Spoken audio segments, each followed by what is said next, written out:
Ora, viva pessoal, bem-vindos a mais um Bangcast, podcast da revista Bang. Eu sou o vosso anfitrião, Luís Corte Real, e tenho comigo os nossos convidados residentes, Bruno Martins Soares e Luís Filipe Silva. Viva pessoal! Vamos falar de um tema que são as coleções da nossa juventude. Isto obviamente que depois tem muito a ver com a idade de cada um. Para algumas pessoas isto são coleções que eles nunca ouviram falar. Estamos a falar de coleções dos anos 80 e se calhar do início dos anos 90, coleções de ficção científica, coleções de fantasia, no fundo coleções de literatura fantástica. Porque parece inacreditável, mas houve um tempo em que era perfeitamente normal ver sair todos os meses uma série de livros de bolso. Hoje em dia o livro de bolso é uma espécie de um... Poucas editoras fazem livros de bolso, devo dizer. Nós fazemos com a Bertrand na coleção 11-17, pomos lá de vez em quando um ou outro livro, mas não é um mercado muito excitante, muito sexy, não vende particularmente bem, a maior parte das editoras não faz livros de bolso. Mas nos anos 80 havia uma série de editoras a publicar regularmente, todos os meses, livros de bolso. E são essas coleções, nem todas são livros de bolso, é verdade, vamos falar se calhar de uma ou outra que tinha um formato tradicional, formato chamado trade, mas eu tenho as minhas prateleiras aqui para trás cheias de livros de bolso, de fantasia, de ficção científica, de guerra e espionagem, policiais, westerns. Já se comercializaram livros de bolso em Portugal, por incrível que pareça, e ocupavam um bom espaço na livraria. Luís, começava contigo, que tu és um fã, quase um estudioso das coleções que por cá houve. Os anos 80 eram muito mais divertidos nessa ótica, não eram? A oferta, sim, a variedade. Em termos da ficção científica traduzida, né, e acessível para leitores portugueses, sim, sem dúvida. Eu lembro-me perfeitamente, então, em 80 tinha 10 anos, tinha acabado de descobrir a coleção de bolso de ficção científica da Europa América, através de uma novelização. Portanto, eu entrei na leitura da ficção científica, além da banda desenhada, na prosa, foi pela novelização do Abismo Negro, do Black Hole, da empresa Walt Disney. Portanto, eu até tenho, digamos, um pendor favorável, uma opinião favorável para as novelizações por causa da minha experiência.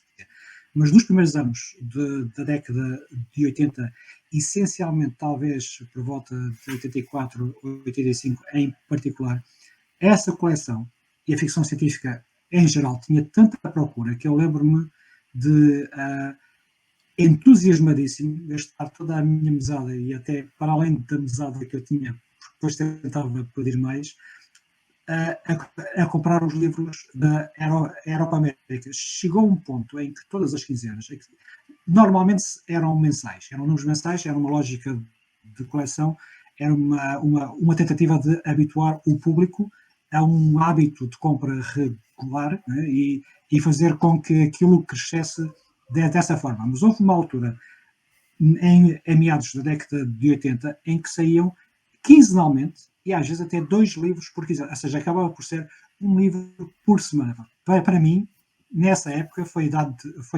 de ouro em termos de oferta de livros, ainda antes de ter, obviamente, aprendido outras línguas e ter começado a procurar noutras línguas. Luís, desculpa só interromper, só para o pessoal que nos está a ouvir ou a ver ter uma ideia, estamos a falar dos livros de bolso de ficção científica da Europa América. Exato. Estamos a falar de Pêndulo também. A Pêndulo era de horror, não era? A Pêndulo era de horror, ou seja, a Europa América, salvo erro, começou com as grandes obras. Portanto, a coleção de livros de bolso começou pouco depois. Por acaso não sei se começou antes do 25 de abril de 74, né? Mas eu sei que ganhou grande dinamismo após, porque eu lembro-me de estar em feiras do livro em que descobri os livros de bolso, necessariamente, obviamente, a ficção científica, e depois comecei a descobrir a outra oferta da Europa América. E o livro de bolso era algo fantástico, né? Uma pessoa, acabávamos por ganhar um gosto especial para o livro de bolso, porque além de ter de uma forma condensada num pequeno objeto boas obras. As grandes obras, a coleção de grandes obras tinham clássicos da literatura, como era um formato apetecível, era de facto algo que podias pôr no bolso, levavas nos transportes, ias lendo quando era possível, as capas eram apelativas e o próprio papel, eu lembro-me de ser um papel agradável ao toque. Era isso que eu ia dizer. A Europa América, que hoje em dia é uma editora que desapareceu, penso que já não existe, andou moribunda durante anos e anos e anos, mas nos anos 80 era uma editora fenomenal. Havia um conjunto de editoras, mas a Europa América era uma referência. As capas eram super apelativas, assim, muito à frente de tudo o que se fazia, não é? E eles tinham coleção no formato bolso, para além das grandes obras, onde podias encontrar uma Guerra e Paz, se fosse preciso, e uma série de clássicos. Tinha uma coleção de ficção científica, tinha uma coleção a segunda de horror, sim. Tinha uma coleção de westerns, sim. Tinha uma coleção só de thrillers, que eles chamavam Guerra e Espionagem, portanto, livros de guerra, livros sobre a Segunda Guerra, sobre a Primeira Guerra, mas com muita ação, até a Guerra e Espionagem. Eles tinham livros sobre tudo e mais alguma coisa. E havia público, havia gente para ler. E para nós que estamos na casa dos 40, nós crescemos a ler estes livros. Eu conheci Dragonlance, Margaret Weis, Tracy Hickman, entrei no mundo da fantasia com Dragonlance publicado pela Europa América. E como nós, na nossa geração, muita gente, não é? Que outras coleções? Eu lembro da Nebula. A Nebula também era da Europa América, mas é um formato trade grande, não era?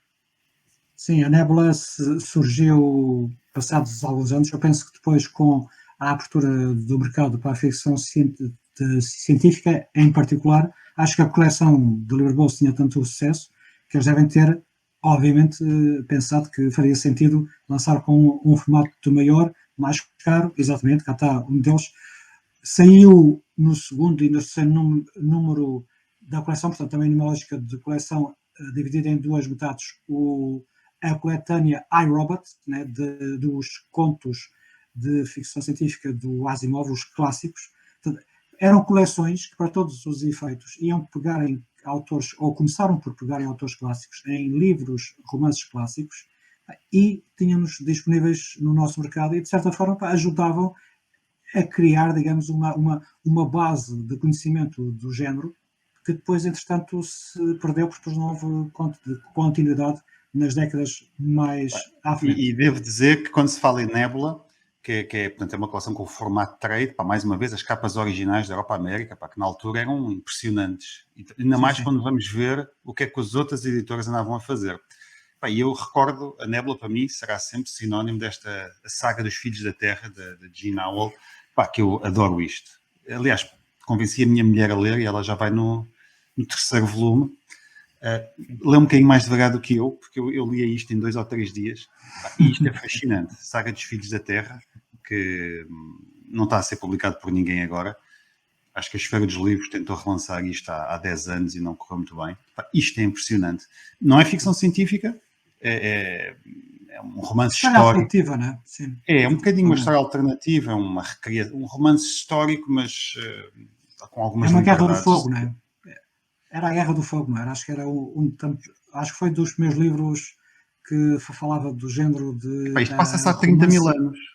Passa-se há 30 mil anos, quando tínhamos o homem, o humano moderno, a cruzar-se com o Neandertal, e o choque cultural e a miscigenação. Bem, mas mais coleções. Eu estou-me a lembrar uma da Caminho, de ficção científica, onde tu publicaste. Sim, a coleção da ficção científica da Caminho já foi das coleções mais que começaram depois. Apesar da experiência da Caminho ter surgido principalmente a meados dos anos 80, com alguns livros soviéticos, o Ivan Efremov e outros que eles traduziram e publicaram em português, mas também com a primeira edição do Prémio Caminho de Ficção Científica, que foi em 85, em que lançaram portugueses, o Daniel Tércio e o João Aniceto, e que acho que a recepção foi tão boa em termos de mercado que depois eles avançaram nos próximos anos, 87 e etc., para tornar uma coleção a sério, ou seja, começar regularmente a publicar autores, não só portugueses como e estrangeiros. Uma nota, esta coleção, portanto, já estamos a falar não diria pós-Europa-América, mas já finais dos anos 80 e depois entrando nos anos 90, quando a coleção da Europa-América começou a perder um bocado o fôlego e a centrar-se demasiado em novelizações e não em obras originais e não adaptadas. A coleção da Caminho foi até destacada pela representante da British Science Fiction quando veio a Portugal por ocasião dos encontros de Cascais em 96 como uma coleção singular no espaço europeu, porque precisamente dava destaque a autores europeus. Enquanto que todas as outras coleções, a Argonauta, a Europa América e as pequenas que entretanto foram saindo e desaparecendo, esta dava destaque a franceses, a alemães, soviéticos, um inglês de vez em quando, muito mais do que a autores americanos. E obviamente há os portugueses que andavam lá também metidos ao barulho. E depois, com base nisso, pronto, foi lançando também o prémio Caminho, do qual saíram algumas edições, não muitas, mas tudo acabou por volta de 96 ou 97, quando o livro de bolso morre, para todos os efeitos em termos de mercado, e está a surgir em grande pujança e a dominar o formato do trade. Como os livros, imagino eu, e por aquilo que me disseram, já não vendiam tanto, a lógica digamos, da compra de massa do género morreu muito nessa altura, o que não faz muito sentido, porque lá fora vendia-se imenso. Também não entendi muito bem esta mudança no nosso mercado. Epá, a história das coleções na minha vida é um bocadinho também, se quiserem, as histórias da minha leitura da minha vida, né? Eu comecei como se calhar vocês começaram, com as coleções de banda desenhada dos Patinhas e da Turma da Mónica e aquelas coisas, aquelas revistinhas que vinham da Abril e vinham do Brasil, etc. E depois passei para coisas mais sérias, para o Asterix, para o Lucky Luke, não é? Para o Tintin, todas essas bandas desenhadas de charneira. Até que um dia, eu tinha pai 9 ou 10 anos, o meu pai chegou a casa com um livro que não tinha desenhos, que eu achei muito estranho, né? Eu torci logo o nariz, um livro sem desenhos. E que era de uma coisa chamada Langelot, do Tenente X. Ai, fantástico. Lembras-te disso? Era um Langelot, era um país. Sim. Que era um agente secreto de 18 anos em França, lá nos serviços secretos franceses, etc. E eu lembro que li aquilo e não voltei para trás. Né? A partir daí eu fiquei viciado na leitura. Pior ainda, é que eu gostava mais do segundo volume que o meu pai tinha dado ao meu irmão. Só que, o meu pai tinha na nossa família, nós vivíamos no Funchal, e no Funchal só havia uma verdadeira livraria, que era a Livraria Esperança. E a Livraria Esperança era tipo 2 portas acima de um dos maiores leiloeiros de arte e de mobília, daqueles leiloeiros normais que na altura lá no Funchal. E então a família toda aos sábados de manhã fazia uma expedição. A minha mãe ia para os leilões, ver se encontrava uma pechincha qualquer, e o resto da família ia para a Livraria Esperança. E nós tínhamos direito a comprar um livro cada um. E então eu combinei com o meu irmão e comprávamos os dois da mesma coleção. Eu comprava um volume, eu comprava o seguinte, e assim tínhamos 2 volumes para a semana toda. E foi divertidíssimo. Começámos pelo Langelot e depois vieram para mim 2 grandes coleções de charneira que me marcaram para a vida toda. Foi o Sandokan, do Emílio Salgari, são 12 livros, se não me engano, excelentes. Começam com o Tigre da Malásia, que eu sempre estranhei, porque é curioso, porque são 12 livros, mas o primeiro volume é do Tremal Nike e o Sandokan nunca aparece no primeiro volume, que é o que eu sempre achei assim, uma coisa muito estranha. E depois foi o Tarzan do Burroughs, que eram 24 volumes absolutamente fabulosos, e cuja obra é muito mais interessante e muito mais do que alguma vez se viu no cinema, não é? Apesar da gente ver aos domingos à tarde o Weissmuller a fazer ia dizer Angaua, porque ele falava com os animais, mas só tinha uma palavra, que era Angau. Depois dizia, agora vai para ali, Angau. Mas a obra do Burroughs é muito, muito mais interessante. E de facto, na altura, nós vivíamos as coleções. Deixa-me dar-te uma novidade. nós em 2022 vamos publicar o Tarzan Fantástico. Fantástico. olha, do Burroughs, naquela coleção de capa dura, onde já saiu o Poe, Lovecraft e Robert E. Howard. Isso é uma obra enorme, pá. Isto são 24 volumes.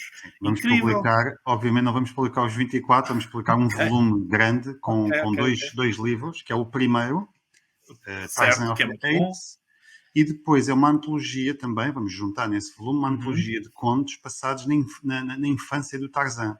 Ok. Vão ser umas 500 ou 600 páginas. Curiosamente, o último filme do Tarzan com o Alexander Skarsgård e a Margot Robbie, apesar de não ser um grande filme, é o filme mais fiel e mais interessante, se calhar, àquilo que é a história do Burroughs. Eu lembro, nenhum filme, nenhuma série alguma vez espelhou a riqueza e a força que aqueles 24, e pelo menos e o impacto que aqueles 24 volumes tiveram em mim. Lembras-te de qual era a coleção onde tu descobriste esse Tarzan? Qual era a editora? Eu acho que era a Bertrand, mas não consigo jurar. Eu estive à procurar um bocadinho, mas também não encontrei.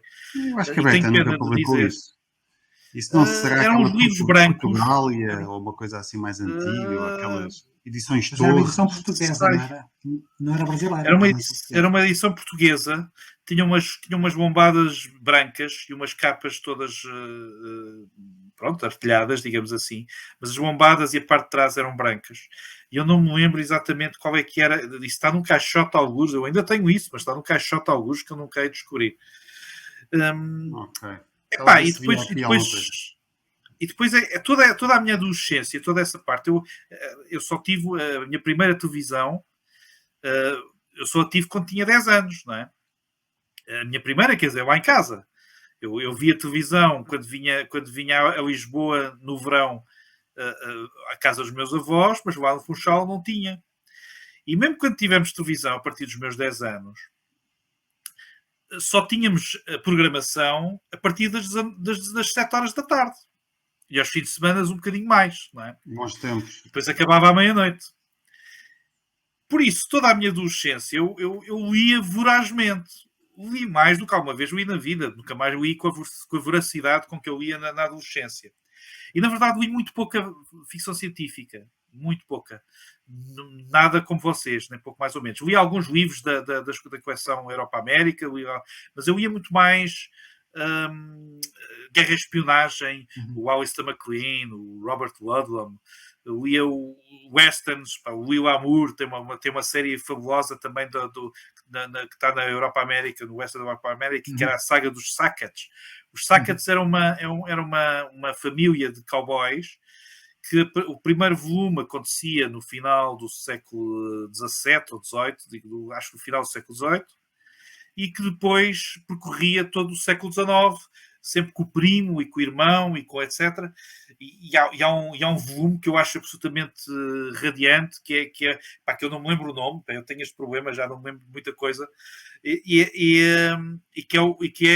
há um Sackett que está encurralado numa caverna contra uma série de bandidos, e o rumor sai para fora, e de repente os Sackets todos da família reúnem-se todos para ir salvar aquele Sackett.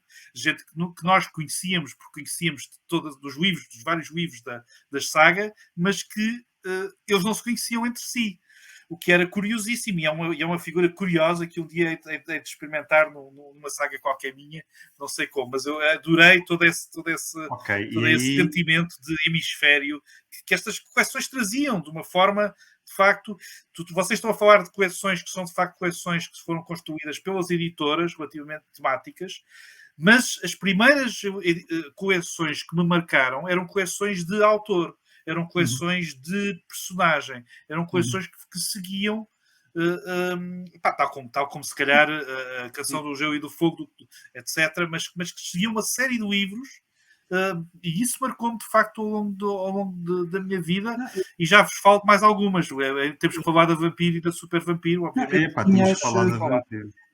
E tu tinhas antes dessas, né? Tu já havias estado de forma condicionado, habituado, tu agora falaste bem no tema das coleções de autor, de facto.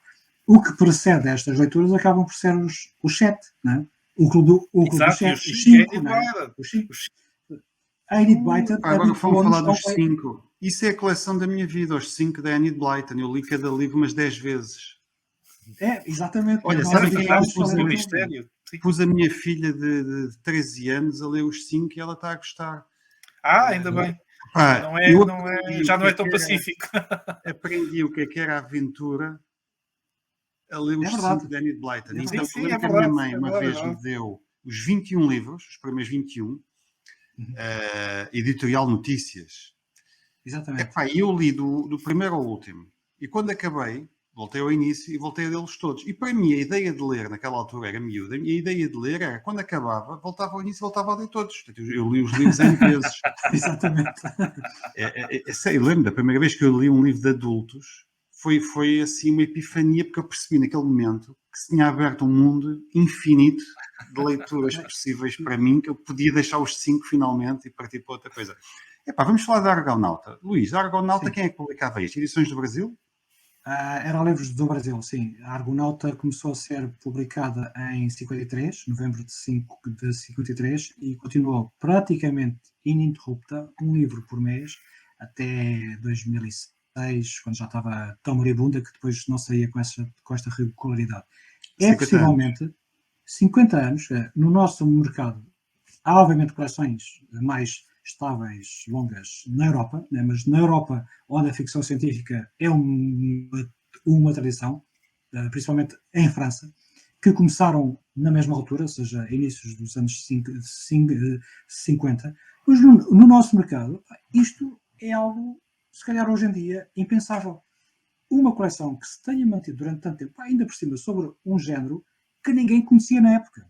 É verdade que havia curiosidade, é verdade que naquela altura começava a Guerra Fria, começava aquela curiosidade sobre o que era a literatura popular norte-americana, que era uma novidade no nosso espaço e que entrava aqui com pezinhos de lã também, um bocado motivado pelos intelectuais da época, porque aquilo era de certa forma revolucionário ou contra-revolucionário no sentido em que era diferente, digamos, do espírito conservador francófono a que estávamos habituados, e, portanto, era uma novidade, e também porque se começava a falar do espaço, falava-se muito do espaço naquela altura, né? Foi quando o Sputnik foi lançado, finais dos anos 50, para daí foi a guerra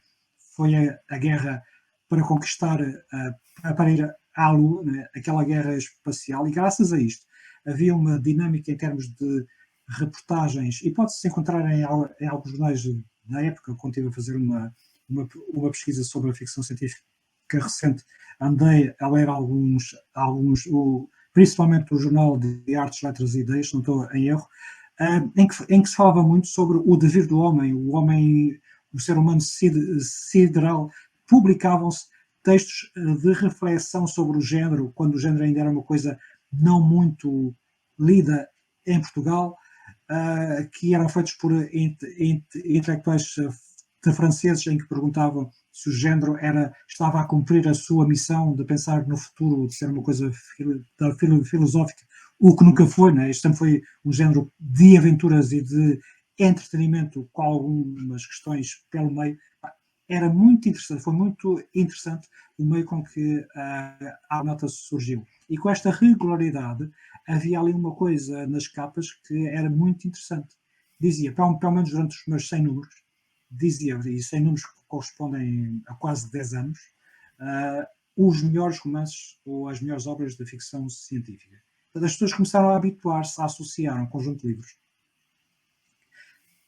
a uma designação que não era conhecida de muitos. E depois aquela coleção, sendo de coleção, foi atraindo pessoas, principalmente jovens, né? Depois que foram crescendo e acompanhando, e começámos a descobrir muitos autores. Quando tu perguntas, mas eram grandes obras lá? Nem todas. E a coleção teve várias etapas. Até o momento em que entra, se não me engano, o Érico da Fonseca, muitas das obras eram de autores franceses. Portanto, havia muita mistura de textos europeus, para todos os efeitos, com os clássicos americanos, não necessariamente com o Asimov. O Asimov entra mais tarde, mas o Bradbury, etc., vivia a meio com autores francófonos que hoje são praticamente desconhecidos de nós. Depois, quando entra o Érico da Fonseca, esta vertente francófona desaparece toda,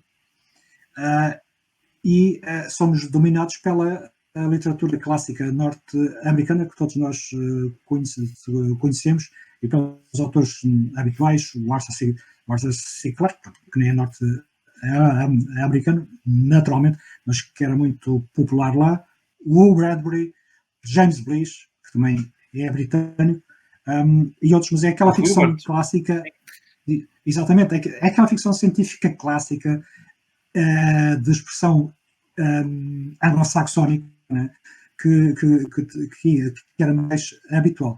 Isto dá a entender, e também confirmado por alguns testemunhos, mas principalmente pela leitura do catálogo, que eram os tradutores que influenciavam a escolha dos livros. Os tradutores e também os ilustradores. O pai do Zé de Freitas, o Lima de Freitas, ilustrou as capas durante muitos anos. Ele próprio também organizou uma antologia comemorativa no número 100, que procurava fazer uma mostra representativa da evolução da ficção científica desde o Júlio Verne até aos anos 60 em que essa obra foi editada. Isto chama precisamente de Júlio Verne aos astronautas, e ele próprio recomendava livros porque ele era um leitor ávido. Isto é muito interessante. Isto estava para um livro também, porque o Lima de Freitas... Uma tese. O Lima de Freitas pertencia ao movimento surrealista, e os surrealistas tinham uma grande inclinação para a ficção científica por influências do André Breton e dos outros surrealistas de França. Portanto, a ficção científica, apesar daquilo que se diz e do que se vê depois mais tarde como sendo algo maldito, né, como algo que não cheira bem entre a malta da dita literatura, nos anos 60 era contra-revolucionária, era contra o regime, era uma coisa nova e era apreciada como um fator de modernidade entre os jovens intelectuais da época. Isto é muito interessante em termos da história da ficção científica nacional. Desculpa, eu estava só a lembrar-me agora na Nébula, se não me engano, o L. Ron Hubbard, o Terra Campo de Batalha, e depois li uma personagem que também me influenciou e que também influenciou alguma da minha literatura, algumas das minhas personagens, que eu não me lembro bem qual é que era a série, que era também na Nebula, também do Ron Hubbard, e que eu acho que nunca computou, mas que foi se calhar um anti-herói, se quiserem, mais interessante que eu já li na minha vida, e que era basicamente fazia parte também de uma série qualquer de extraterrestres que queriam invadir a Terra e que tinham um plano para invadir a Terra, e um dos heróis dessa invasão era um tipo que era praticamente perfeito. E então havia outro que era o amigo dele, que se fazia passar por amigo dele, porque toda a intenção era sabotar completamente aquele herói perfeito. Só que todos os planos que ele tinha corriam mal. E acabava por promover ainda mais esse amigo. Eu não sei se tu te lembras desta história, Luís Filipe. Será que consegues descobrir o que é isto? Eu acho que era depois do sucesso da Terra Campo Batalha. Eu penso que havia uma série de 10 romances do Ron Hubbard que a Europa América começou a publicar precisamente na Nébula. Mas acho que só saíram os 2 primeiros. Porque acho que aquilo foi um flop, se eu não me engano. Aliás, a própria coleção depois perdeu algum dinamismo. Não sei não sei qual foi a primeira causa, né? Não sei se de facto eles não conseguiram publicar por causa daqueles livros, ou se aqueles livros acabaram por ser arrastados pela e apesar disto ser um podcast de literatura fantástica, nós não podemos falar das coleções da nossa juventude sem falar na Vampiro de Bolso, que eu tenho aqui em casa uns 2 ou 3 metros de livros, que eu li-os a todos e comprei a maioria em alfarrabistas a 100 escudos cada um, isto no tempo dos escudos ainda. Parava ali no Cais de Sodré, ou ia àqueles alfarrabistas ali ali de Lisboa, na zona do Chiado, ao caminho da estação que vai para Sintra. Pá, hoje em dia já fecharam quase todos, mas havia muitos, nos anos 90 havia imensos. Hoje em dia aquelas lojinhas valem milhões e os alfarrabistas foram todos corridos. Pá, mas a Vampiro de Bolso, foi lá que eu conheci o Lovecraft. Portanto, foi a primeira publicação do Lovecraft em Portugal. Pronto, portanto, havia ali livros, ou do Conan Doyle, por exemplo, também com histórias assim um bocadinho mais esotéricas, e não tanto as do Sherlock Holmes, não é? Que é uma coleção brutal, esteticamente muito, muito bonita. Acho que ainda hoje publica, continua igual, não é? Com centenas e centenas e centenas de livros, com os grandes autores policiais todos. Eles recomeçaram. Eles começaram do número 1, acho que numa entrevista, o editor, o Manuel Alberto Valente, gostava tanto da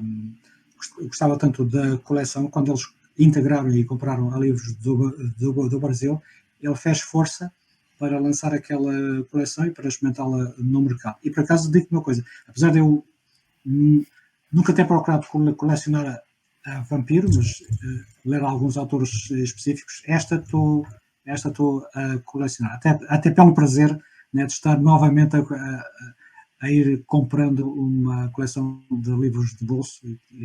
Olha, estás a lê-los? Regular como outra. Estás a ler ou só estás a colecionar? Não estou a lê-los com a mesma frequência, porque tenho muitas outras leituras, portanto não tenho tempo para...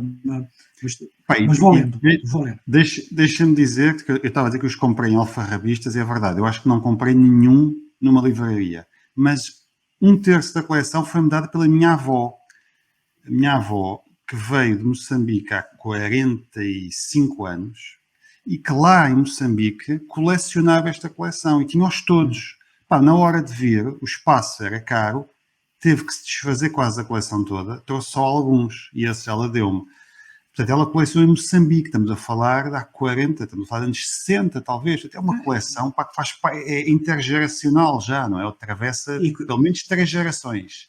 E quase certeza que chegava ao Brasil, porque a Argonauta chegava ao Brasil e quando fez aquele artigo para a Banco sobre a história da Argonauta, metade dos testemunhos são de facto dos leitores brasileiros a dizer que também cresceram com a Argonauta e que ela também marcou a vida deles. Das imagens que eu tenho mais presentes da minha infância e da minha adolescência, é o meu pai, a seguir ao almoço ou a seguir ao jantar, sentar-se na sua cadeira no canto da sala com um livro de bolso da Vampiro na mão. Ele tinha um hábito que eu achava absolutamente execrável e repugnante, que era, começava a ler o livro e a primeira coisa que fazia era ir ler as últimas páginas para depois começar a ler o livro. Já sabia quem era o assassino. mas é uma imagem que... E se há algumas coleções que me marcaram mesmo, umas foi aquelas que a gente ainda não falou, que eu e o Luís Filipe muitas vezes falamos de vez em quando, que é aquelas coleções pequeninas de bolso de westerns, as 6 balas, a Cowboy, acho que era a Shane também, eram assim umas coleções pequenininhas que se vendiam nas tabacarias para 30 páginas ou 35 páginas e as histórias eram todas iguais, mas ao mesmo tempo todas diferentes, e isso promoveu bastante ginástica mental. E outra era, de facto, a Vampiro e a Super Vampiro, não é? Porque havia a Vampiro de bolso e depois havia a Super Vampiro, que eram aqueles calhamaços trade também. Onde tinhas a Agatha Christie, o Rex. A Agatha Christie, que eu nunca entrei, sempre achei muito formulaica. Depois tinhas o Conan Doyle, tinhas o Shakespeare, o Sherlock Holmes todo, que é brutal.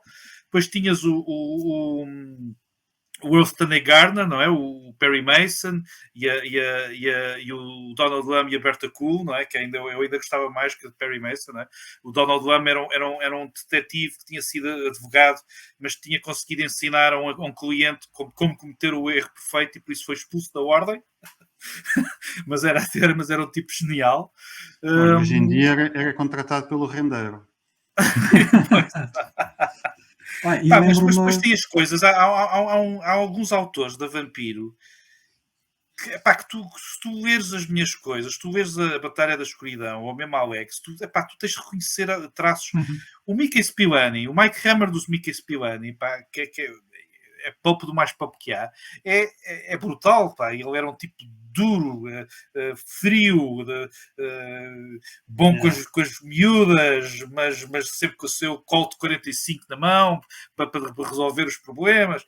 Era uma personagem bastante interessante. Estás-me a Eu também dar gostava desse vontade de tipo pegar no de- Micah Spillane para ler qualquer coisa, porque tenho saudades daquele, é o Hard Mike Hammer. Boil, como é que eles É o chamam? Hardboiled Mike Hammer, exatamente. É o Epá, Hardboiled Epá, Crimes.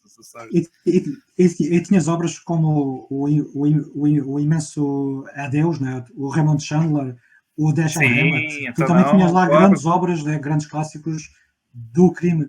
Coisas que hoje em dia, salvo algumas exceções, pá, tu não encontras, não é? Tens de comprar Exatamente. em Não, inglês, mas tens de saber ler inglês hoje em para dia teres esse acesso. perdeu-se toda a cultura das coleções, não é? À parte da coleção Bang, não tens muitas coleções que eu saiba, não é? Não tens assim. Perdeu-se toda essa cultura, não sei bem porquê. Porque de facto funcionava. Se calhar era porque na altura nós líamos mais compulsivamente, ou se calhar com mais com um intuito mais óbvio, não é? Agora há tanta coisa que se pega no primeiro que vier Mas, que aparecer. mas é Mas é precisamente pena. o que o Luís me estava a perguntar há bocado, se eu lia ou se colecionava. Acho que o colecionar é um pré-requisito para a leitura, para a disposição para a leitura. Chega a um ponto em que tu pensas, eu estou aqui a gastar dinheiro com isto, eu tenho que ler isto, não é? Mas tens primeiro o hábito e a compulsão para a compra. Eu acho que isto, para já, Sim, em termos de mercado, havia aqui uma certa estabilidade nos números de venda, a não ser que as pessoas começassem a perder o interesse porque a coleção era mal gerida, como aconteceu com algumas, mas também o facto de começares a ter seguidor, e eu acho que hoje com a internet isto até tinha muito mais sucesso neste sentido, porque nós éramos compradores isolados à parte. O outro maluco, entre aspas, que nós conhecíamos na rua, no nosso bairro ou na escola e que também comprava, e era fantástico quando encontravas não. alguém que tinha os mesmos gostos, não é? Epá, e se calhar, e esta coisa que há hoje em dia das séries, não é? Das séries de livros, não é? Das trilogias, Sim, sim. das tetralogias, se vais então para o self-publishing, pá, explora-se até aos 20 e tal volumes, não é? Vai-se explorando.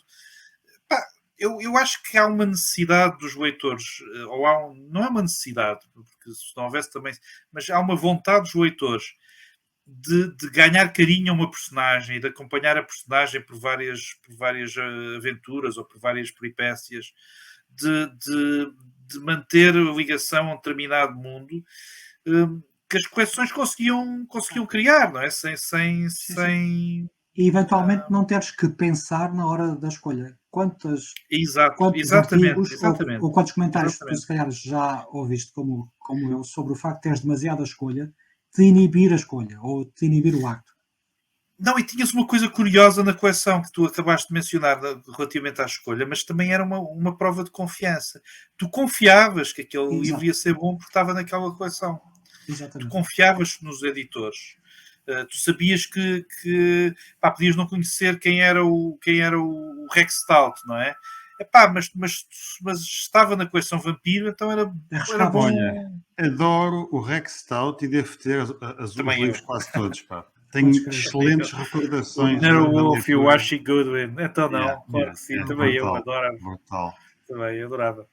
Eu lembro-me As que orquídeas as orquídeas no teto, pá, no Mesmo telhado. assim, olha, se eu tiver que escolher qual é a personagem de policial que mais me marcou, eu vou para os primórdios, ou praticamente para os primórdios, e vou buscar o Sherlock Holmes do Conan Doyle, porque é aquela era vitoriana que tem muito, no Tormento encontra-se muito. Epá, e eu adoro, li os livros todos inúmeras Epá, vezes e e o homem publiquei escreve inclusive muito bem, pá. Ele acho que sim. escreve de muito publicar, bem. inclusive, a biografia do Sherlock Holmes, portanto, toda Sim, ficcionada, mas sim. baseada, ao fim e ao cabo, na vida do personagem, enchendo os espaços em branco. Adorei aquela série com o Jeremy Brett dos anos 80, início dos anos 90, talvez, que tenta reproduzir mesmo a experiência de leitura do Conan Doyle, não tanto estas coisas modernas que tentam Eu trazer discordo para os de dias ti. de Eu hoje. acho que a melhor adaptação é a moderna, pá, do Ai, que Sherlock, horror. do Stephen Moffat, pá, acho Isso é soberba. isso é E mais está grave. próxima, Isso é mais está grave mais do que o pai estar a está ler o mais final dos próxima livros. do original, hás de ver, está mais próxima do original do que a Jeremy Brett. Um dia o teu filho vai gravar um podcast e vai dizer: o meu pai uma vez fez uma coisa repugnante, que foi dizer que a série moderna de Sherlock Holmes É brutal, é brutal. É mesmo. Eu não sei se Olha, nós vamos cortar esta parte a dizer isso. Eu não sei se vocês se lembram. Há bocado estávamos a falar agora, dando um salto, estávamos a falar da televisão, né, da pouca escolha que nós tínhamos. Eu lembro-me perfeitamente, pai, acho que também éramos no início dos anos 80, que a RTP2 começou a emitir um bocadinho mais cedo. O que é que era emitir um bocadinho mais cedo? Era começar por volta das 6 da tarde, mas nunca começava a uma hora certa. Porquê? A única hora certa era para ir às 7h30, coisa assim, quando havia um telejornal ou um programa de informação qualquer. Eles abriam antes a uma hora para encaixar um filme que era um filme de série B ou série C. E eu lembro-me de ver cinema de italiano, de ficção científica. Pá, filmes que eu, sinceramente, eu faço a minha ideia de como os descobrir. Mas eram pérolas de preciosas perdidas. Histórias de fantasmas ou histórias góticas que eram também esse tipo de adaptações dos anos 50. Pá, eu adorava aquilo. E até gostava mais, tinha mais prazer em encontrar aquilo que nunca sabia o que é que ia ter, apenas que aquele espaço estava reservado para aquele acontecimento. Hoje, com toda a nossa oferta, né, poder-se encontrar tanta coisa, é claro que é ótimo, mas depois o prazer que tu tiras de encontrares aquela pérola preciosa porque não tens mais nada, já não é tão intenso. E acho que não é só uma questão de idade, acho que é mesmo uma questão de oferta. Né? Quando tens uma lefada de ar fresco num ambiente fechado, é muito diferente do que estás simplesmente com a janela aberta. Os sentimentos são muito mais intensos. Pessoal, se calhar temos que ficar por aqui, porque o Luís tem que ir ler os livros que tem comprado de vampiro, pá, tens muita coisa para ler. Mas foi fixe esta passagem pela Memory Lane.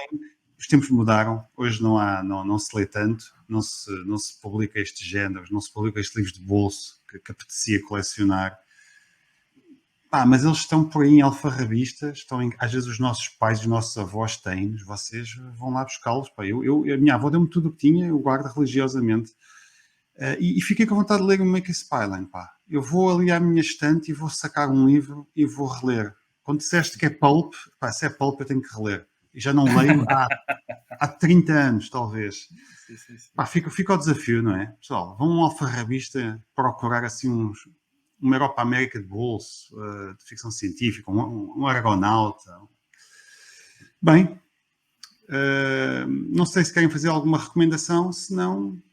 estamos eu acho que já vamos longos, não é? Há uma série de aulas que eu estava a pensar assim de repente, mas eu acho que pode ficar para a próxima. Eu posso eventualmente fazer uma recomendação só no sentido de ser, digamos, para abrir o apetite para o Dune.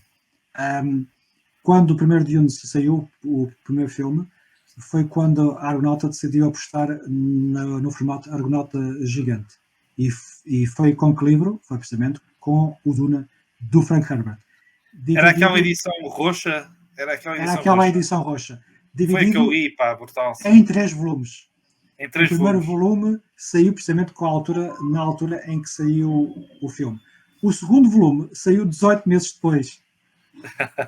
Foi uma angústia e esperar tanto tempo. Infelizmente, por causa de ler o livro, que era tão bom, ao ver o filme do Lynch, a experiência foi um bocado dolorosa. De facto, só acabei por gostar do filme anos mais tarde. Mas isto fica depois a história completa Comprei há o pouco os episódio. bilhetes para na semana que vem ir à estreia do Duna. Pois, olha, acho que isto também justificava um episódio. Pois sim. Bom, vemos para a semana, não é? Ora, vai Para a ser. semana. Ok, então olha a todos. Um abraço, votos de boas leituras e vão lá à caça destas coleções que fazem falta. Até breve.